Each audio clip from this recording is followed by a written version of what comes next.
Morning students, कैसे हैं आप सब। तो आज हम पढ़ेंगे न्यूक्लियोफाइल और इलेक्ट्रोफाइल के बारे में। ठीक है, तो अगर आप ऑर्गेनिक केमिस्ट्री स्टार्ट करने वाले हो, ऑर्गेनिक केमिस्ट्री को पढ़ने वाले हो, तो आपको सबसे पहले carbocations, carbon ions, free radicals, nucleophiles, electrophiles के बारे में पढ़ना बहुत ही जरूरी होता है। तब जाकर आप ऑर्गेनिक केमिस्ट्री को इजीली समझ पाएंगे। ठीक है, तो आज हम पढ़ेंगे न्यूक्लियोफाइल और इलेक्ट्रोफाइल के बारे में कि ये क्या होते हैं और किस तरह के कंपाउंड्स जो होते हैं वो न्यूक्लियोफाइल और इलेक्ट्रोफाइल्स कहलाते हैं। ठीक है, एग्जाम में आपको बहुत सारे कंपाउंड दे देगा और पूछेगा कि इन सब में किसकी न्यूक्लियोफिलिसिटी ज्यादा होती है, किसकी इलेक्ट्रोफिलिसिटी ज्यादा होती है। तो ये जो कंपटीशन होते हैं उनमें भी ये क्वेश्चन आता है, 4 ऑप्शन दे देगा और पूछेगा इन चारों में कौन न्यूक्लियोफाइल है, कौन इलेक्ट्रोफाइल है। तो ये मोस्ट इंपॉर्टेंट टॉपिक है। ठीक है, तो स्टार्ट करते हैं स्टूडेंट्स। तो जो न्यूक्लियोफाइल होता है उसको मैं यहां लिख देती हूँ NU माइनस, जिसे हम न्यूक्लियोफाइल को रिप्रेजेंट करते हैं, और यहाँ होता है E प्लस, जिसे हम इलेक्ट्रोफाइल को रिप्रेजेंट करते हैं। ठीक है, तो स्टूडेंट, तो सबसे पहले बात करते हैं कि किस तरह के कंपाउंड को हम न्यूक्लियोफाइल कहेंगे और किस तरह के कंपाउंड को हम इलेक्ट्रोफाइल कहेंगे, और कैसे देखकर हम पहचानेंगे कि कौन सा न्यूक्लियोफाइल है, कौन सा इलेक्ट्रोफाइल है। तो अगर किसी कंपाउंड में नेगेटिव चार्ज प्रेजेंट है, किसी आयन में नेगेटिव चार्ज प्रेजेंट है, इसका मतलब कि वो न्यूक्लियोफाइल है। ठीक है, अगर किसी कंपाउंड में लोन पेयर प्रेजेंट है, लोन पेयर की वहां पर संभावना है, तो आप उसे न्यूक्लियोफाइल की कैटेगरी में रखेंगे। ठीक है, अगर किसी स्पीसीज में पॉजिटिव चार्ज है तो उसे आप इलेक्ट्रोफाइल कहेंगे। अगर किसी स्पीसीज कंपाउंड में लोन पेयर नहीं है, इलेक्ट्रॉन डेफिशिएंट है, तो उसे आप इलेक्ट्रोफाइल कहेंगे। इसका मतलब ये हुआ कि जो न्यूक्लियोफाइल्स होते हैं वो इलेक्ट्रॉन रिच स्पीसीज होते हैं। ठीक है, इलेक्ट्रॉन रिच मतलब न्यूक्लियोफाइल के पास इलेक्ट्रॉन की संख्या क्या होती है, ज्यादा होती है, और जो इलेक्ट्रोफाइल होते हैं ये इलेक्ट्रॉन डेफिशिएंट स्पीसीज होते हैं। ठीक है, जो न्यूक्लियोफाइल होते हैं वो इलेक्ट्रॉन रिच स्पीसीज होते हैं, और जो इलेक्ट्रोफाइल होते हैं उनके पास इलेक्ट्रॉन की कमी होती है, मतलब इलेक्ट्रॉन डेफिशिएंट स्पीसीज होते हैं। ठीक है, तो ये पहला हमें चीज याद रखना है। दूसरा कि जो न्यूक्लियोफाइल होते हैं ये माइनस चार्ज वाले भी हो सकते हैं, और जो इलेक्ट्रोफाइल होते हैं वो प्लस चार्ज वाले हो सकते हैं। ठीक है, जैसे न्यूक्लियोफाइल है ये माइनस चार्ज को कैरी करता है, और जो इलेक्ट्रोफाइल है वो पॉजिटिव चार्ज आयन को कैरी करता है, माइनस आयन, और ये पॉजिटिव आयन को कैरी करता है। ठीक है, तीसरा एग्जाम्पल समझेंगे, जैसे OH माइनस, ये क्या है, न्यूक्लियोफाइल है। ठीक है, जैसे कि आपका C डबल बॉन्ड O, ये है कार्बोनिल कंपाउंड, कार्बोनिल, और यहाँ पर जो कार्बन है ये आपका कहलाता है, ये O कहलाता है न्यूक्लियोफाइल माइनस, और क्योंकि ये इलेक्ट्रॉन्स को यहाँ ले लेगा तो इसके ऊपर क्या चार्ज हो जाएगा, माइनस, पार्शियली माइनस चार्ज, और इस कार्बन के ऊपर पार्शियली पॉजिटिव चार्ज, तो ये E प्लस और ये NU माइनस। तो यहाँ पर जो ऑक्सीजन है वो न्यूक्लियोफाइल का काम कर रहा है। ठीक है, RO minus, SH minus, RC double O minus, जिसे हम कार्बोक्सिलेट आयन कहते हैं, साइनाइड आयन, फिर N3 माइनस, जो भी माइनस चार्ज को कैरी करते हैं वो न्यूक्लियोफाइल कहलाते हैं। ठीक है, इलेक्ट्रोफाइल्स क्या होते हैं, जिनमें पॉजिटिव चार्ज प्रेजेंट हो, ऐसे स्पीसीज को हम इलेक्ट्रोफाइल कहेंगे। तो NO plus, NO2 plus, X plus, R plus, SO3, H plus, CH3 plus, ये जो भी होते हैं वो इलेक्ट्रोफाइल्स कहलाते हैं। इनके पास इलेक्ट्रॉन की कमी होती है और इनके पास इलेक्ट्रॉन की अधिकता होती है। तो स्टूडेंट्स, अगर हम कंपाउंड की बात करें तो जो NU माइनस है, न्यूक्लियोफाइल है, वो किस तरह के कंपाउंड होते हैं, जिनके पास लोन पेयर प्रेजेंट होता है। ठीक है, तो ऐसे कंपाउंड जिनके पास लोन पेयर होता है वो आपके न्यूक्लियोफाइल की कैटेगरी में आते हैं। जैसे कि H2O में ऑक्सीजन के पास लोन पेयर होता है। ठीक है, तो इस वजह से ये जो है अपने इलेक्ट्रॉन को, ये ऑक्सीजन किसी को डोनेट कर सकता है, जिसकी वजह से ये न्यूक्लियोफाइल की कैटेगरी में आता है। वैसे अगर हम बात करें NH3 की, तो इसके पास भी लोन पेयर होता है, तो ये भी न्यूक्लियोफाइल की तरह काम करता है, ये अपने इलेक्ट्रॉन को डोनेट करने का काम करता है, तो इसे भी हम न्यूक्लियोफाइल कहते हैं। ठीक है, तो ये जो एग्जाम्पल्स है स्टूडेंट्स, ये आपके कहलाते हैं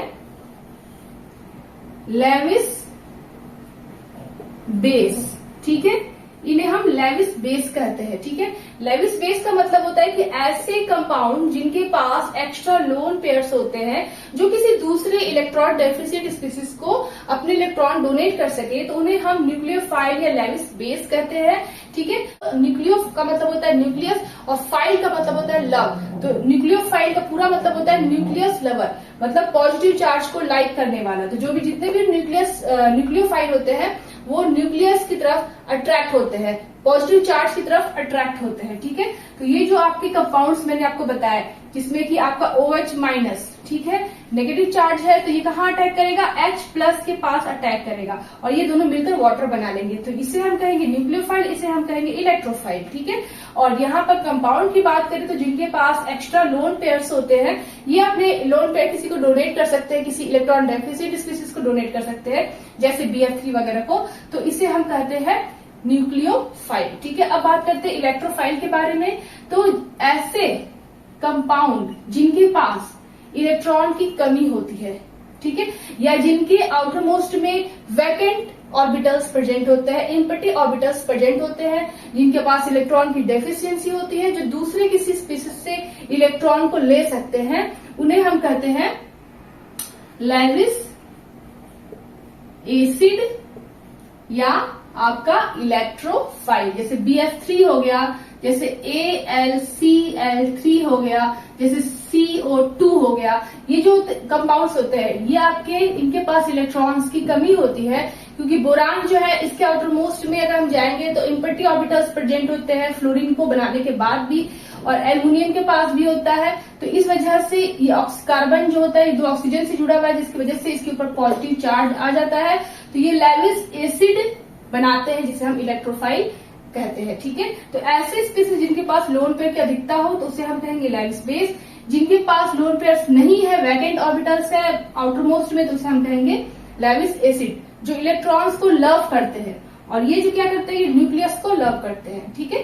स्टूडेंट्स, तो यहाँ पर मैंने आपको न्यूक्लियोफाइल और इलेक्ट्रोफाइल के बारे में थोड़ा बहुत बताया कि कौन से कंपाउंड्स न्यूक्लियोफाइल होते हैं, कौन से इलेक्ट्रोफाइल होते हैं। बट एग्जाम में अगर आप 11th-12th के हैं तो इनका डिफिनेशन पूछेगा और एग्जाम्पल पूछेगा, लेकिन अगर आप BSc के हैं या कंपटीशन की तैयारी कर रहे हैं आप, तो उसमें आपको 4 ऑप्शन दे देगा और पूछेगा कि इसमें कौन न्यूक्लियोफाइल है, कौन इलेक्ट्रोफाइल है। या ये भी आपको दे सकता है कि आपको 4 ऑप्शन देगा और पूछेगा कि इंक्रीजिंग ऑर्डर में या डिक्रीजिंग ऑर्डर में इनकी न्यूक्लियोफिलिसिटी बताइए। ये मोस्ट इंपॉर्टेंट क्वेश्चन है। 4 ऑप्शन देता है जिसमें चारों न्यूक्लियोफाइल होते हैं और पूछेगा कि चारों न्यूक्लियोफाइल को आप इंक्रीजिंग ऑर्डर में बताइए, डिक्रीजिंग ऑर्डर में बताइए कि किसकी न्यूक्लियोफिलिसिटी ज्यादा होती है, किसकी न्यूक्लियोफिलिसिटी कम होती है। न्यूक्लियोफिलिसिटी का मतलब क्या होता है कि कितनी तेजी से कोई भी आयन, कोई भी नेगेटिव आयन या कोई भी लेविस बेस जो होते हैं वो कितनी तेजी से किसी पॉजिटिव की तरफ अट्रैक्ट होते हैं, उसी को हम उसकी न्यूक्लियोफिलिसिटी कहते हैं। कहने का मतलब ये स्टूडेंट्स कि कोई नेगेटिव चार्ज है, ठीक है, तो उसे हम न्यूक्लियोफाइल कहेंगे। तो ये न्यूक्लियोफाइल या लेविस बेस, उसे भी न्यूक्लियोफाइल कहते हैं। लेविस बेस या नेगेटिव चार्ज दिया रहेगा और पूछेगा कि किसकी न्यूक्लियोफिलिसिटी ज्यादा होती है। तो न्यूक्लियोफिलिसिटी का मतलब ये होता है स्टूडेंट्स कि कौन न्यूक्लियोफाइल तेजी से किसी पॉजिटिव चार्ज की तरफ अट्रैक्ट हो रहा है, उसके साथ बॉन्ड जाके बना रहा है। मतलब कहते हैं ना कि कोई मोटा है और कोई पतला लड़का है, कोई मोटा लड़का है, तो उन दोनों में अगर रेस हो तो कौन तेजी से दौड़कर जाकर जीतेगा। कछुआ और खरगोश वाला यहाँ पे एग्जाम्पल नहीं ले रही हूँ, यहाँ पे एग्जाम्पल ले रही हूँ। जैसे सपोज दैट कि कोई एक थोड़ा सा हेल्दी कोई जैसे एलिफेंट है, ठीक है, और एक पतला सा कोई जानवर जैसे घोड़ा है, तो इन दोनों की अगर रेस कराए तो घोड़ा ही जीतेगा क्योंकि वो पतला होता है, उसकी वजन कम होती है एलिफेंट की तुलना में। तो इस वही एग्जाम्पल मैं यहाँ पे आपको समझा रही हूँ कि न्यूक्लियोफाइल्स अगर दिया रहेगा, 4 न्यूक्लियोफाइल्स दिए रहेंगे और पूछेगा कि इनमें किसकी न्यूक्लियोफिलिसिटी ज्यादा होती है, तो वो न्यूक्लियोफाइल जो इलेक्ट्रोफाइल के पास सबसे पहले पहुंचेगा, सबसे तेजी से पहुंचेगा और बॉन्ड बना लेगा। इसका मतलब ये हुआ कि उसकी न्यूक्लियोफिलिसिटी ज्यादा है, उसके पास न्यूक्लियोफिलिसिटी का जो पावर है वो ज्यादा है बाकी तीनों के तुलना में। ऐसा क्यों वो कर रहा है उसके रीजंस भी मैं आपको बताऊंगी, ठीक है, कि कौन न्यूक्लियोफिलिसिटी पर कौन कौन से फैक्टर काम करते हैं। जैसे कि अगर एक आदमी है, अगर उसको हम भीड़ में खड़ा कर दे, बीच में खड़ा कर दे, और एक आदमी से हम अकेला खड़ा कर दे, तो इन दोनों आदमी में कौन आदमी तेजी से बाहर की तरफ निकलेगा, जो भीड़ में है वो कि जो अकेला है वो। जो अकेला आदमी है वो तेजी से बाहर चला जाएगा, लेकिन जो भीड़ में आदमी खड़ा है, बीच में खड़ा है, उसको निकलने में थोड़ा टाइम लगेगा। लेकिन दोनों है तो न्यूक्लियोफाइल, लेकिन ये भीड़ में है और वो भीड़ में नहीं है, तो इसको बोलते हैं स्टेरिक हिंड्रेंस। तो जो न्यूक्लियोफाइल होता है बहुत सारे फैक्टर्स काम करते हैं यहाँ पर, स्टैटिक हिंड्रेंस, बल्कीनेस, ठीक है, फिर साइज वगैरह, फिर इलेक्ट्रोनेगेटिविटी, ये जो होते हैं इस न्यूक्लियोफाइल को इफेक्ट करते हैं कि कौन कंपाउंड, कौन स्पीसीज हाई न्यूक्लियोफिलिसिटी को शो करेगा। तो हम एक एक करके पढ़ेंगे। एग्जाम में यही चीज आता है, 4 ऑप्शन दे देगा और पूछेगा कि इन चारों में किसकी न्यूक्लियोफिलिसिटी ज्यादा होती है। जैसे कि यहाँ पर एक एग्जाम्पल लेकर मैं बताती हूँ तो आपको क्लियरली समझ में आ जाएगा।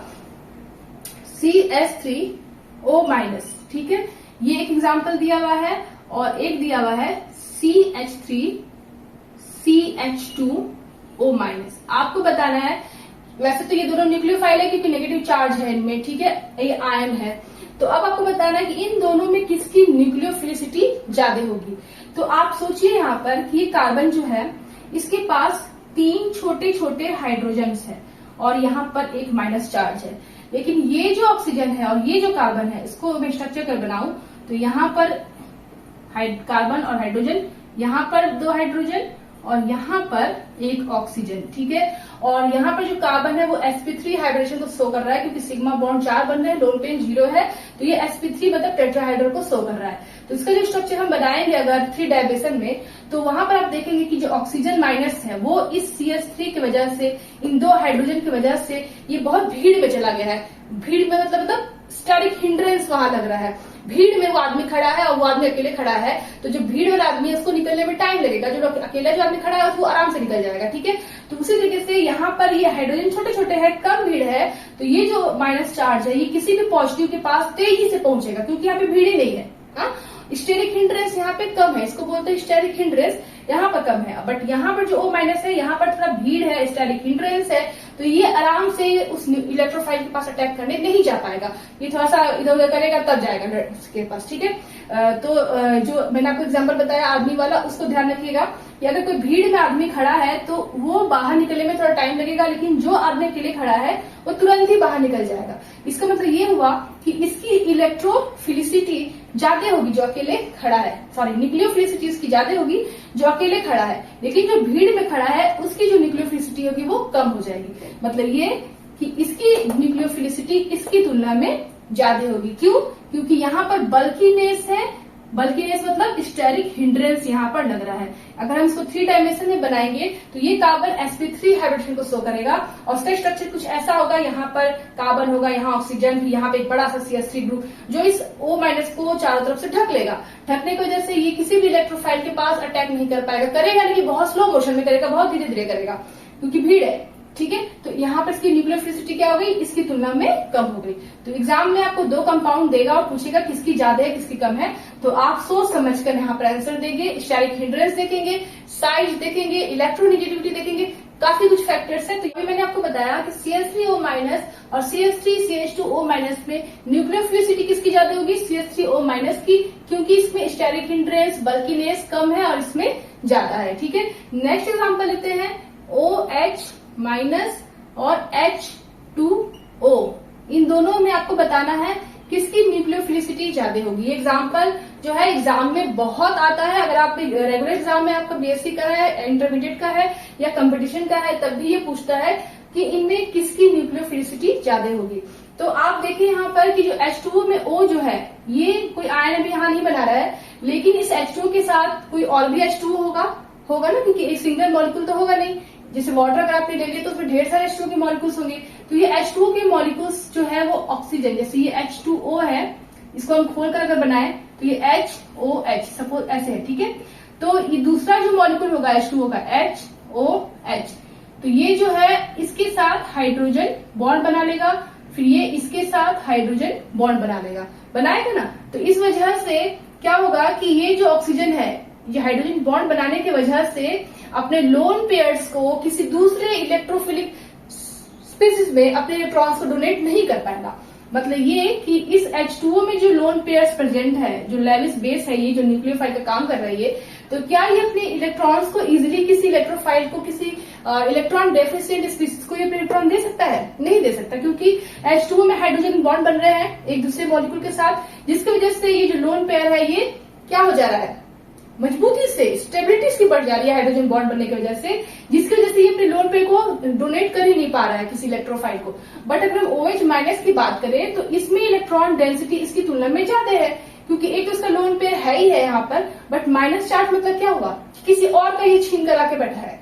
ठीक है, जैसे कि आपका NaOH की अगर हम बात करें तो Na प्लस OH माइनस, ये अपने एक इलेक्ट्रॉन को दे दिया और ये वापस Na प्लस की फॉर्म में निकल गया। और ये जो OH माइनस है इसके पास एक लोन पेयर है O के पास, बट फिर भी इसने सोडियम का एक इलेक्ट्रॉन लेकर वो OH माइनस के रूप में अलग हो गया। मतलब इसके पास ऑलरेडी लोन पेयर थे, बट ये किसी दूसरे का इलेक्ट्रॉन लेकर ये OH माइनस बना रहा है। इसका मतलब ये हुआ कि इस ऑक्सीजन के पास जो इलेक्ट्रॉन डेंसिटी है, इलेक्ट्रॉन की संख्या है, वो इसकी तुलना में क्या है, ज्यादा है। H2O की तुलना में क्या है, ज्यादा है। एक तो ये हाइड्रोजन बॉन्ड भी नहीं बना रहा, दूसरा कि इसके पास इलेक्ट्रॉन डेंसिटी इसकी तुलना में ज्यादा है। तो इलेक्ट्रॉन डेंसिटी जहां पर भी ज्यादा होगी इसको बोलते हैं कंजुगेट बेस इसका, ठीक है, और H प्लस को कंजुगेट एसिड इसका। तो ये जो कंजुगेट बेस है वो अपने करस्पॉन्डिंग जो कंपाउंड होते हैं उसकी तुलना में उसकी न्यूक्लियोफिलिसिटी क्या होती है, ज्यादा होती है। एक तो ये रीजन हो गया। दूसरा रीजन ये कि इसके पास इलेक्ट्रॉन डेंसिटी इसकी तुलना में ज्यादा है।